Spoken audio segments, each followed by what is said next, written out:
अलक्ष लक्ष लक्ष पाप लक्ष सार सायुधम ततस्तु जीव जंतु तंतु भुक्ति मुक्तिदायकम्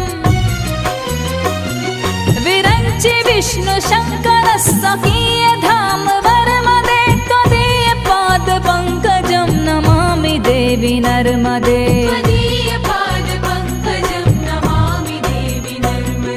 नमामि देवी नर्मदे नमामि देवी नर्मदे नमामि देवी नर्मदे नमामि देवी नर्मदे त्वदीय पाद पंकजं नमामि देवी नर्मदे त्वदीय पाद पंकजं नमामि देवी नर्मदे